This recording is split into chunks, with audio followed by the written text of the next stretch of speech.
Welcome back to the Contributor Corner for Run Radio. We've got Chef Alessandro De Luca joining us from Italian Kitchen. Lots of information about real Italian food. What do you have today? Oh, today I have, the answer of $1 million. Are you sitting? Hold your chair. Okay, I'm holding. Tell you a truth that is gonna make you fall from the chair. Okay. Italian food does not really exist. What? I think exactly. There is no such a thing as Italian food. Then what is it? Every single region have different recipes. Every single region created something that is look like, taste like, has almost the same ingredients, but not so much. Just to give you an example, super simple. So pecorino, you heard of pecorino, what we call pecorino romano. We call it romano in the US. Okay, pecorino is called like that because pecora, the milk of pecora, that is sheep, is you make the cheese. And so pecorino is just like sheep milk cheese. Okay, you call it as romano because the one that came here was the one from around Rome. But there is a pecorino toscano and there is a pecorino sardo. They are all the same pecorino, but they're made in so much different. The recipe itself is so much different. The time they have to mature is so much different. So they are technically the same kind of cheese, but it's not the same cheese. So it's a different thing. And also, one of the fun things within the same region, Toscana, they have pecorini that are even more specific. And so there is a thing called pecorino di Pienza. There is a little tiny place that makes his own pecorino. So as you see, there is not a pecorino italiano. There is the pecorino, just like the pasta. Pasta, people think, oh, Italian pasta is tagliatelle, pasta with eggs. Okay? No. Pasta made with egg and flour is typical from the north part of Italy. The south part of Italy use semolino and water. So two complete mindset, two complete different kind of pasta. But you think of pasta and pasta is all the same. I mean, there are more than 350 shapes of pasta, and they are all regional. So every single region have developed different shape for the sauce that they were going to use with that pasta. Interesting. I mean, if you think it's ridiculous. We had too much time on our hands, those 5,000 years of history. We had time to develop stuff. Another fun thing is, I was born in 73, so I'm old, really old. So when I was 4 or 5, I was going around with my mother to buy, groceries to go home. And back then in the 70s, there were still, the little shop with mom and pop. Okay. Around where we were, considering my parents were from Sicily, everyone was still speaking dialect. And so one of the funny things is that I learned the shape of bread in dialect before knowing how it's called in Italian. And still now, there are pieces of bread that you can only call with the dialect name because there is no Italian name for that shape. And every single city, every single region has a different shape and a different name for that bread. It's not just bread, okay?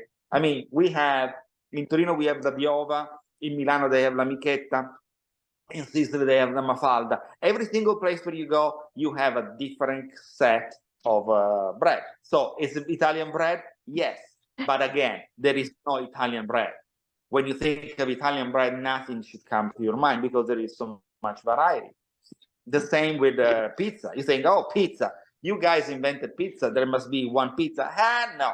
Even there, I have to stop you. There is not just like one pizza.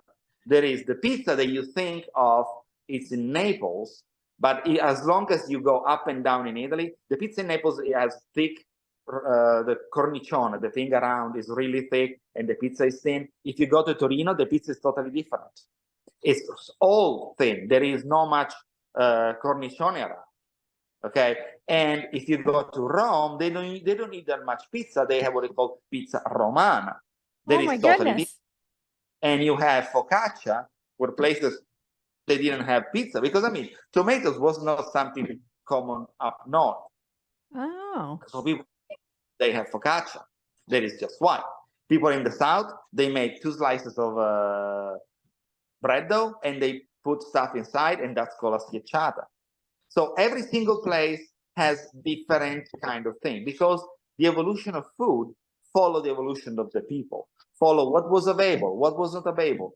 The Romans were everywhere, but every single time where they discovered something different, when they start meeting new people, they were bringing up these new ingredients, and the different region started breeding and growing different stuff. I mean, it's ridiculous, but when you see riso arborio, is the joke that I always make. Riso arborio is the normal rice that you use to make rice, right? Yeah, Arborio is a city that is 45 minutes away from Torino. There is a long city that gave the name to rice, because that was found around, was brought to that region, and that city developed that kind of rice. What do you think? I think that's neat. I think that's a good takeaway, though, for anybody that likes a dish. If they're visiting Italy, they need to make sure they know what region it's from, and be sure to take note. I mean, if we have still time, do we still have time? Yeah. Okay, so there is a funny story. For example, if anybody who go to Tuscany for the first time, and they go to Florence for the first time, and they stop at the restaurant to eat, normally the bread is without salt. Okay, that is, and it's always been like that. There is a reason why their bread is without salt. I mean, I have to confess my ignorance. I always thought because their salumi, their salami and prosciutto and stuff like that is so salty that they need a vessel that is a little bit less salty to, counteract it. It's not. It comes from a feud between the city of Florence and the city of Pisa. Pisa had the right to sell salt everywhere in Tuscany, and they were in a feud with the city of Florence because the city of Florence wanted to conquer them. So they put an embargo on salt. And Florence decided, we're talking about the 1200, okay? They decided to make, you know what, we're not giving them anything. We're just going to make the bread without salt. So they changed the recipe. And from then till now, it became such a normal thing that nobody's going to think about changing in any way the recipe. That's what it is. Does it taste good? It's debatable. But it's what they are used to. It's tradition. You don't change tradition. Good stuff. All right. Thanks so much.